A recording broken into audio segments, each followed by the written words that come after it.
시장은 언제나 같은 교훈을 남긴다. 숫자와 구호보다 먼저 확인해야 할 것은 실제로 작동하는 구조이며 그 구조를 신뢰할지 말지는 각자의 판단과 책임이라는 점이다. 최근 여러 분석가들이 이제 곧 급등이라는 표제를 달고 파이코인의 잠재력을 말하지만 화면 밖에서 체감되는 건 오히려 얇은 호가, 신중해진 매수, 그리고 0.4달러 부근을 맴도는 지지 저항의 팽팽한 줄다리기다. 거래량은 솟구치다가도 금세 고요해지고 한 줄에 반짝이는 봉이 뜬 뒤에는 긴 그림자와 망설임이 남는다. 그래서 이번에는 화려한 기대 대신 하는 무엇이 실제로 움직였고 무엇이 아직 멈춰 있는지 프레임을 넓혀 차분히 짚어본다. 시장 기사들은 파이코인이 지지대 근처에서 반등 신호를 보인다고 적었다. 저점권에서의 재매집, 압축된 변동성, 수렴하는 밴드, 이 모든 단어가 곧 폭발을 암시하는 듯 나열됐다. 기술 분석의 교본처럼 더블 바텀, 쐐기, 박스 상단 돌파 시나리오가 그려졌고 상방 목표치는 계단처럼 제시되었다. 그러나 차트는 결과가 아닌 기록일 뿐이고 기록이 다음 기록을 부르는 순간은 늘 사용이라는 엔진이 켜질 때였다. 다시 말해 가격이 먼저 이끄는 듯 보여도 지속성은 언제나 유틸리티가 만든다. 파일을 놓쳤다고 느끼나요? 하는 네트워크는 약속 대신 눈앞에서 확인 가능한 리듬으로 탑합니다. 동네 결제 한 건이 성공하면 대기 시간과 승인율이 곧바로 숫자로 반영됩니다. 말이 아니라 지표가 남습니다. 급등의 촉매로 자주 거론되는 건 세 가지였다. 상위 거래소 상장, 인기 앱의 확산, 그리고 스테이킹의 빠른 정착이다. 상장은 분명한 변화다. 유동성의 셈이 깊어지고 수요와 공급이 투명해지며 자전적인 가격 왜곡이 줄어든다. 반면 앱의 흥행은 섬세하다. 재미와 보상 설계가 맞물려도 유지율이 따라오지 않으면 초반의 열광은 쉽게 식는다. 스테이킹은 공급을 묶지만 수요의 불꽃을 대신 켜주지는 못한다. 결국 토큰을 들고 있을 이유가 기능으로 설명되어야 한다. 커뮤니티 내부의 목소리는 더 직접적이다.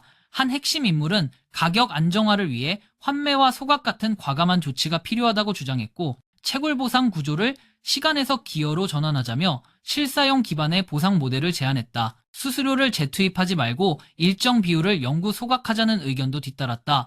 단순히 토큰을 적게 주는 것이 아니라 쓰임새가 좋은 쪽으로 보상이 흐르게 하자는 발상이다. 한라벨이 붙은 지갑이 수개월 사이 수백만 개 토큰을 모았고 외부 거래소에서 재단으로 알려진 주소로 대규모 이동이 있었다고 분석한다. 누군가는 가격 안정 자금, 누군가는 상장 대비 유동성, 또 다른 이는 생태계 보조금 준비로 해석했다. 확인을 마치자 ITLG가 고요하게 정립되기 시작했다. 앱 하나와 카메라 그리고 본인 얼굴뿐이었다. 펜 소음도 채굴기도 없었다. 그날 저녁 영수증이 자동으로 기록되었고 다음 날에는 승인율과 지연 시간이 대시보드에 반영되었다. 다만 소각은 맞는 키가 아니다. 공급을 줄이는 행위가 수요를 창출하지는 못한다. 가격은 기대에 반응하지만 신뢰는 지표에 반응하고 지표는 운영에서 태어난다. 팀이 보여줘야 할 건 더 웅대한 캐치프레이즈가 아니라 운영의 5줄 요약이다. KYC 처리 속도와 승인율, 전송 성공률과 평균 지연, 활성 상인수와 유지율, 그리고 빌더가 첫 사용자를 얻기까지 걸린 시간, 이 5줄이 주 단위로 공개되고 개선 곡선을 그릴 때 언젠가라는 단어는 지금으로 바뀐다. 인터링크 네트워크는 소리를 키우지 않는다. 매주 공개되는 대기열과 성공률이 조용히 그래프를 그린다. 슬라이드 약속이 아니라 생활의 마찰을 줄이는 지점이 숫자로 잡힌다. 오늘도 작은 개선이 겹겹이 쌓인다. 여전히 많은 이들이 차트로 길을 찾는다. 0.4달러 위아래의 숨고르기, 한 번의 급락과 되돌림, 상단 레인지 돌파 후의 가속, 상방으로는 1달러와 그 위의 계단이 거론되고 하방으로는 지지 붕괴 시 진공 상태가 우려된다.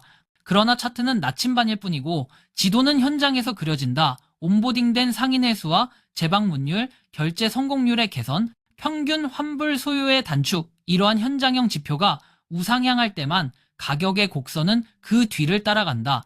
그렇지 않으면 손익분기점을 넘기지 못한 앱과 닫힌 점포의 사진만 남는다. 생태계의 두께는 숫자에서 드러난다.